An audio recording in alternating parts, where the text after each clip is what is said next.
to the next point. We should ensure whatever we see is clear. That means work is being done. We can see that it is in opposite direction.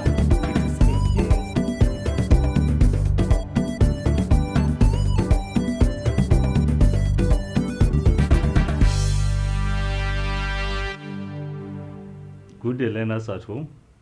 Once again, you are welcome to another physics lesson on radio and television e-learning program of Kaduna State Ministry of Education. My name is Hassan Buki. Today we are going to continue with the topic Elastic Properties of Solids, Part 2.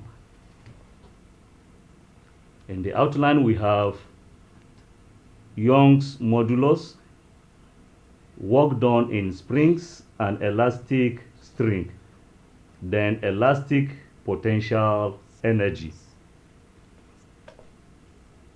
Young's modulus. If a force, capital F in Newton, produces an extension, small e in meters, of a wire of length small l in meter and cross-sectional area capital A in meter squared, the ratio of the force to the area is called the tensile stress of the material. So we have stress to be equals to force F over area capital A. The unit is Newton per square meter. In bracket, we have Newton per meter squared. Now, it is Newton per meter squared because force F is in Newton. Area is in meter squared. So, we have force per meter squared. The ratio of the extension to the original length is called tensile strain, and therefore we have strain to be equals to small letter e, which is extension, over L, which is our original length. And we say it has no unit. It has no unit because it is a ratio of two same quantity. Extension is length. Length also is length. So the unit of length will cancel unit of length. So strain has no unit.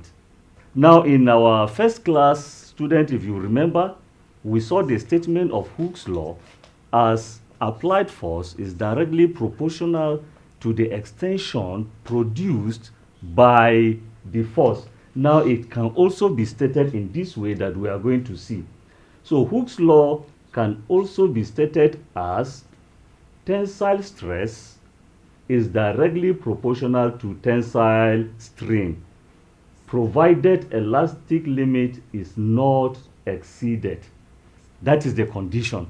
Just like we saw in our first lesson also, that the condition for Hooke's law to be obeyed is that elastic limit of the material must not be exceeded. So it is also the same here.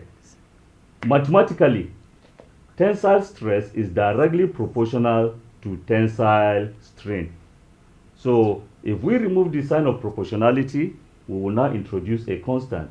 So we have tensile stress to be equals to capital Y times tensile strain, where our capital Y is a constant of proportionality known as Young's modulus of elasticity. So we have Young modulus to be equals to, that means if we make Young modulus the subject of the formula, we will have Young modulus to be equals to tensile stress over tensile strain. So mathematically we have capital Y, which is Young modulus, to be equals to capital F times L, where F is our force, L is length, all over area capital A times extension. And we have the unit of Young modulus Y as Newton per meter squared. Now, it is Newton per meter squared because if we look at the unit of length here, meter, will cancel the unit of length of this extension. So we are left with the unit of force, Newton, and the unit of area, meter squared. Therefore, the unit of Young modulus is Newton per meter squared. Now we take work done in springs and elastic string. And we say, suppose an applied force, capital F in Newton, made a spring or elastic string of original length L in meter to undergo an extension E in meters. Now, assuming Hooke's law is obeyed, we could thus assume that the applied force increased from 0 to capital F. That means at the beginning, before the force is applied, force is 0. When the force is applied and it produces the extension, the force is capital F. So we have initial force as 0 and then final force as capital F. Now, average stretching force is equal to initial force plus final force divided by 2. I could hear somebody asking, why are we dividing by 2? We have two forces and we are looking for the average. So we add them. Since we have two items, we add them and then we divide by 2. So our initial force is 0 plus our final force, which is capital F, divided by 2. Then we have our average stretching force to be equal to half F. Work done, capital W, is equal to force times distance moved. We already know in our study of work, energy, and power, we already learned that work is the product of force and distance moved in the direction of the force.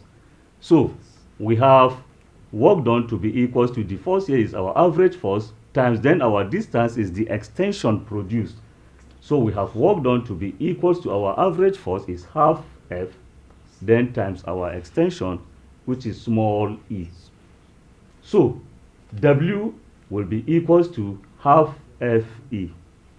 But we know from Hooke's law that F is equal to Ke. So we now substitute Ke in place of F. And we will have W, which is work done, to be equal to half Ke times our E, which is this one that is already there. So we will have work done, W, to be equal to half Ke squared. The work done in stretching an elastic material is the energy stored in the material in the form of potential energy, which can do work when the stretching force is removed and the material regains its original shape and size. Also, we say when a spring or rubber or any elastic string is compressed through a distance E by a force F, the work done in compressing the material is also given by W to be equal to half Fe, which gives us W to be equal to half Ke squared. Now we know that an elastic material can undergo either stretching or compression. For example, a spring can be stretched and it can be compressed. Now we look at elastic potential energy and we say we've already learned that potential energy is the energy possessed by a body by virtue of its state or position. Now a stretched or compressed spring, an elastic string or rubber possesses potential energy because they have the potential or the ability to do work, which arises from the fact that work is done in stretching or compressing the elastic material.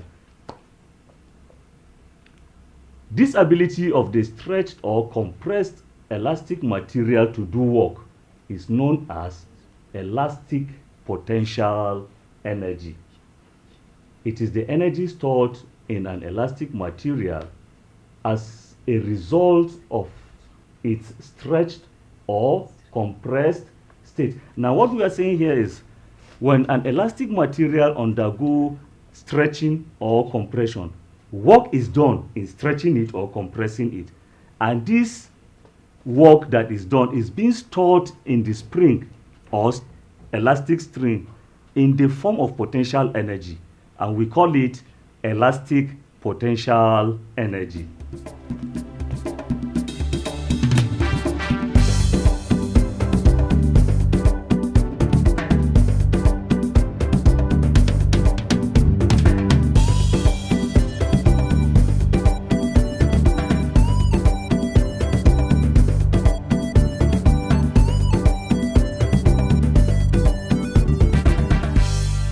Now, elastic potential energy is also given by W is equals to half Fe, which gives us W to be equals to a half Ke squared, where F is our maximum stretching or compressing force. Our small e is our extension or compression, and capital K is our force constant of the material. Now we said elastic potential energy is a stored energy which can be transformed into other forms of energy. Now the elastic potential energy in any elastic material is energy that is being stored, which this elastic material can do work. And this stored energy, we said, can be transformed into other forms of energy. And we see, for example, when a rubber of catapult is stretched, okay, and a stone is projected from the catapult, the elastic potential energy stored in the rubber is transformed into the kinetic energy of the stone. When the stone is released from the catapult, it moves. So the elastic potential energy stored in the rubber is now transformed into kinetic energy of the stone. Now let's look at examples. Number 1, it says, okay, 1A, explain the term perfectly elastic substance. And B, a material wire has a diameter of 0.12 centimeter and Young's modulus of 2 times 10 to power 12 Newton per meter squared. What maximum force could be exerted in the wire if the maximum strain is 1/100? Solution. A substance is said to be perfectly elastic when on receiving an applied force, the substance increases in length in such a way that the extension is directly proportional to the force. B, Young modulus is given as Y to be equals to 2 times 10 raised to power 12 Newton per meter squared. We have maximum strain given as 1/100, which is the same thing as 0.01, or in standard form we can say is 1 times 10 raised to power minus 2, no unit. From our equation we have that maximum stress is equals to Young modulus times maximum strain. Now substituting in our values, we have Young modulus as 2 times 10 raised to power 12 times our maximum strain 1 times 10 raised to power minus 2, and that gives us maximum stress to be equals to 2 times 10 raised to power 10 Newton per meter squared. Now we have cross-sectional area of the wire. And we know that in the cross-sectional area, or the area of a cycle, because the wire, okay, the area is in form of a cycle. So we know that the area of a cycle is given as pi d squared over 4, where the d is the diameter of the wire. It can also be written as pi r squared, where the r is radius, but we are using pi d squared over 4. So we have A is equals to pi d squared over 4. Now substituting in our values, we have A to be equals to, our pi is 3.142 times our diameter, which is 12, times 10 raised to power minus 4, then all squared, all divided by 4. That gives us 3.142 times 144 times 10 raised to power minus 8 over 4. And that gives us area A to be equals to 1.131 times 10 raised to power minus 6 meter squared. Now maximum force is equals to maximum stress times area from our second statement of Hooke's law. If we make maximum force, okay, the subject of the formula, we will get maximum force to be equals to maximum stress times area.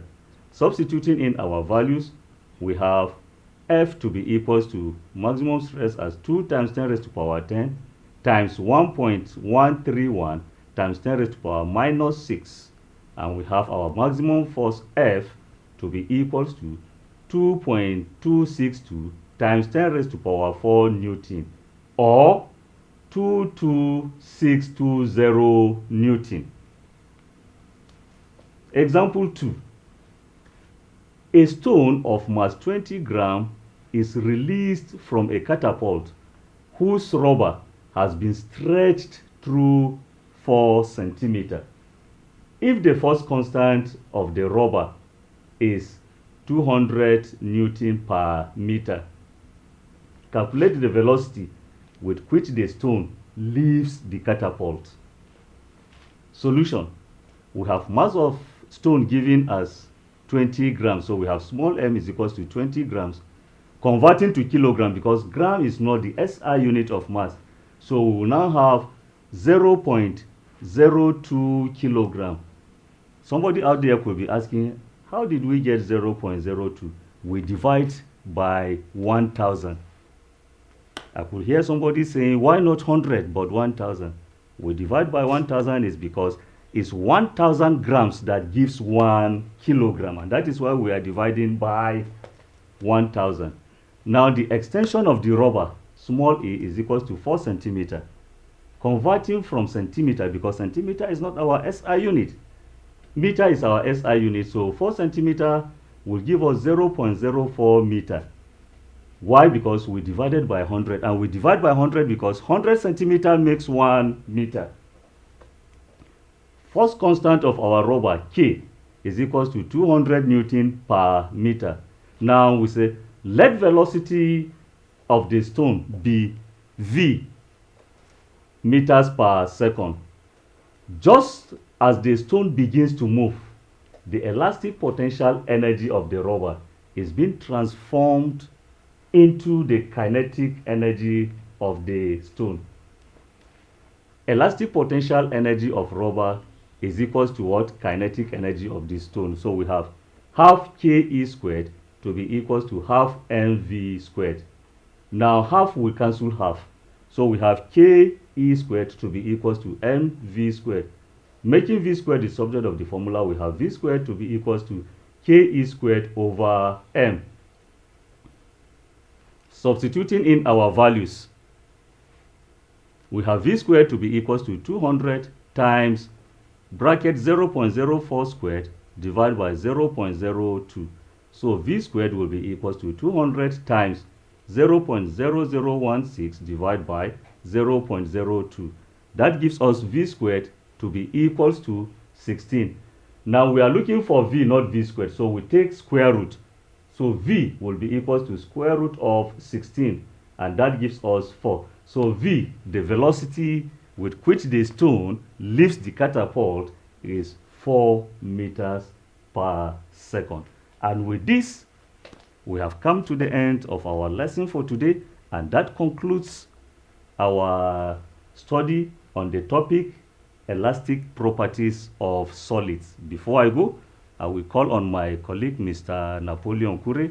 He will come and summarize and then give you an assignment to keep you busy at home.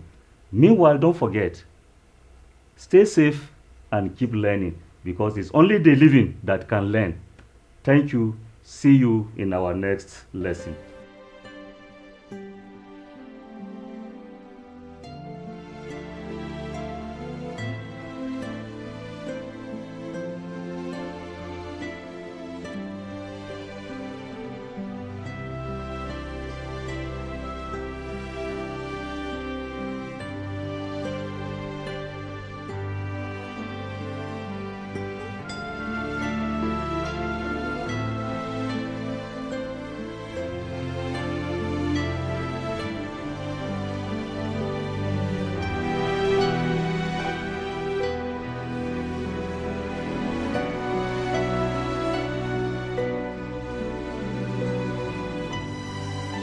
Hi learners, once again you are welcome to the last session of elastic properties of solids, and my colleague has done justice to the topic.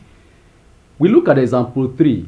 A spiral spring of natural length 30.0 centimeter and force constant of 20 Newton per meter is compressed to 20.0 centimeter.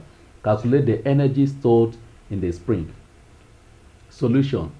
Initial length of spring Li equals to 30 centimeter, 0.3 meter. Final length of spring Lf equal to 20 centimeter divided by 100 to give you 0.2 meter.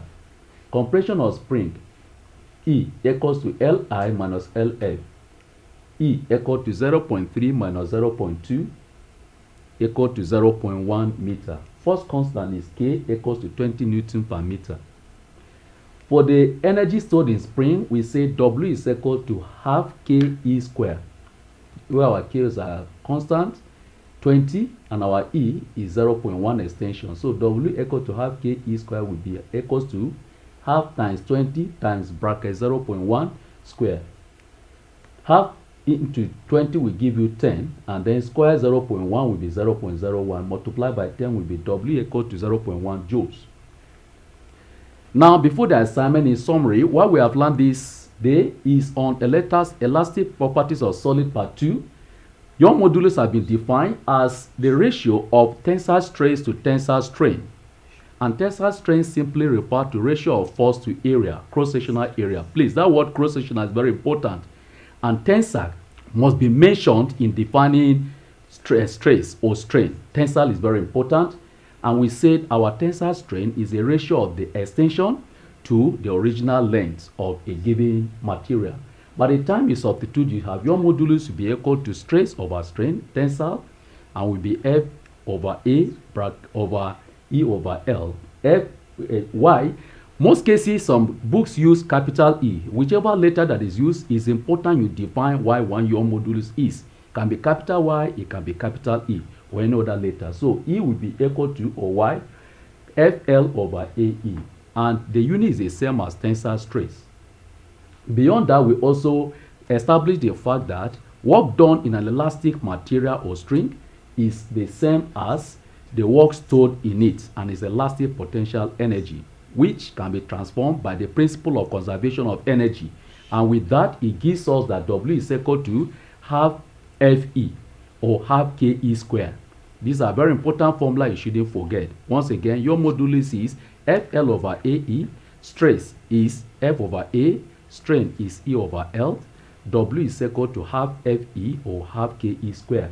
And with that, we have this as a conclusion of our elastic properties of solids part 2.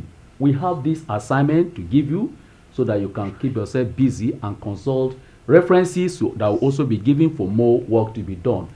Assignment question 1A. Define the following terms. I, stress. II, strain. III, Young's modulus. Number 1B. An elastic string of length L is stretched through a length E by a force capital F. The area of cross section of the string is capital A and its Young modulus is capital E. Deduce the expression between F, E capital, E small letter and L. Number 2. A stone of mass 5 grams is projected with a rubber catapult. If the catapult is stretched through a distance of 7 centimeter by an average force of 70 Newton, calculate the instantaneous velocity of the stone when released. Number 3. A spring of force constant 1500 Newton per meter is acted upon by a constant force of 75 Newton. Calculate the potential energy stored in the spring. For our references, you have 1. New School Physics by M.W. Anyakoha. 2. All-inclusive calculations in physics by Solomon Dauda Yako. 3. Senior Secondary School Physics by P.N. Okeke and M.W. Anyakoha. Our contacts are as follows in case you want to reach us. Hassan Buki 080 65 50 43 46. Hassan Buki 080 65 50 43 46. Napoleon Kure 080 36 36 2105. Napoleon Kure 080 36 36 2105. You are advised once again to stay safe and keep learning, as learning never ends. God bless you as you keep to this rule and be diligent in your work. We see you next in our lesson. Thank you.